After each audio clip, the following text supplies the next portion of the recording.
महादेव। आप सभी का स्वागत है हमारे आस्था में विश्वास यूट्यूब चैनल पर। आज हम आपको रवि प्रदोष व्रत की कथा सुनाएंगे और इसकी विधि एवं सामग्री बताएंगे। वैशाख महीने के कृष्ण पक्ष को रवि प्रदोष व्रत किया जाता है। शास्त्रों के अनुसार प्राचीन काल में माता पार्वती, देवी लक्ष्मी सहित कई देवियों ने प्रदोष व्रत किया था। इसके प्रताप से धन, सुख, सुविधाएं, संपत्ति, संपन्नता, सफलता और समृद्धि प्राप्त होती है। रवि प्रदोष व्रत में सूर्य और शिव का प्रभाव रहता है। इस दिन किए गए सभी कार्य पूजा सफलता दिलाते हैं। जो लोग प्रदोष व्रत करते हैं वह इस दिन पूजा में कथा का जरूर श्रवण करें। इसके बिना पूजन अधूरा माना गया है। इस व्रत की पूजा सामग्री में गंगा जल, बेलपत्र, फूल, फल, दूध, दही, घी, शहद, रोली, मोली, अक्षत, धूप, दीप, नैवेद्य, कपूर, पंचमेवा। इस व्रत की विधि के अनुसार प्रातः काल जल्दी उठें और स्नान करें, साफ सुथरे कपड़े पहने, घर के मंदिर को साफ करें और रंगोली बनाएं।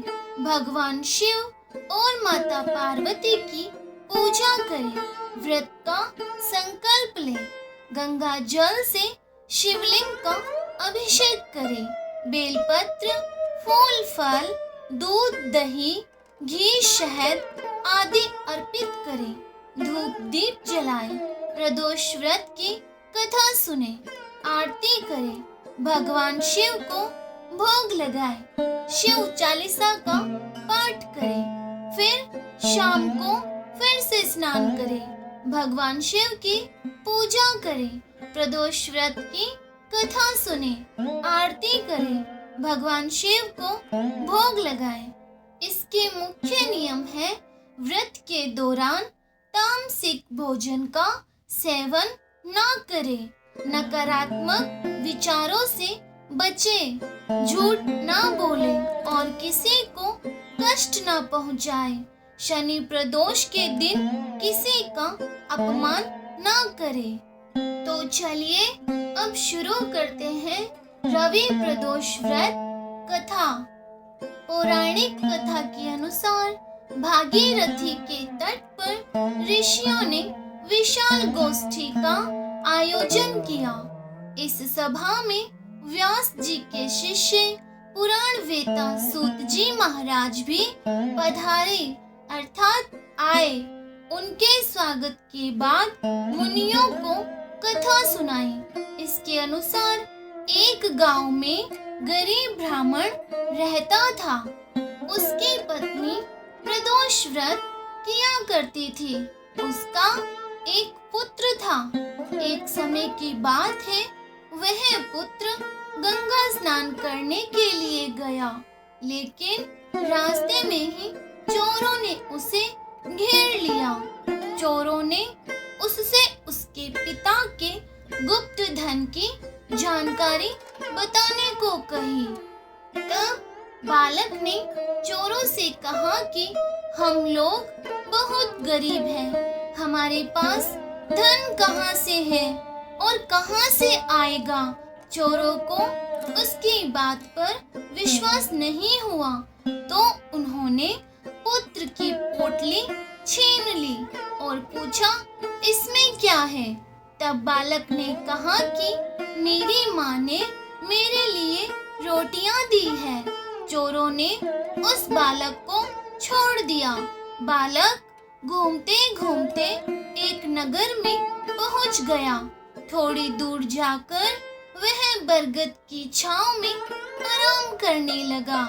उसी समय उस नगर के सिपाही चोरों को खोजते हुए उस बरगद के पेड़ के पास पहुँचे और बालक को चोर समझकर बंदी बनाकर राजा के पास ले गए। तब राजा ने उसे कारावास में बंद करने का आदेश दिया। काफी समय बीत जाने के बाद जब बालक घर नहीं लौटा तो उसकी माँ को चिंता सताने लगी। अगले दिन प्रदोष व्रत था। बालक की माँ ने विधि पूर्वक प्रदोष व्रत किया और भगवान शिव से अपने पुत्र की रक्षा की। भगवान शिव ने माँ की प्रार्थना स्वीकार कर ली, अर्थात भगवान शिव से अपने पुत्र की रक्षा करने को कहा। तब भगवान शिव ने अर्थात महादेव ने उसकी प्रार्थना को स्वीकार कर लिया। उसी रात भगवान शिव ने उस राजा को स्वप्न में अर्थात सपने में आदेश दिया कि वह बालक चोर नहीं है।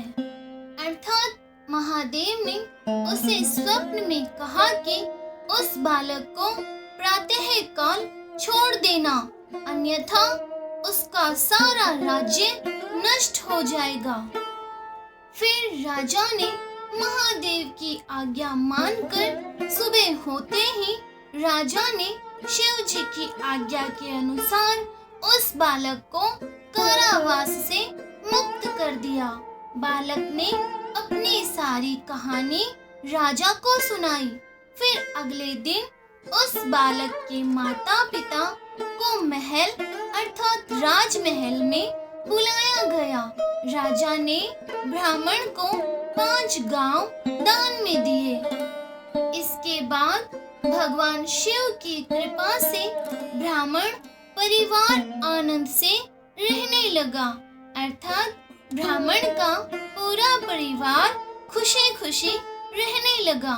इस तरह भगवान शिव के आशीर्वाद से उसके सारे दुख दूर हो गए और राजयोग प्राप्त हुआ।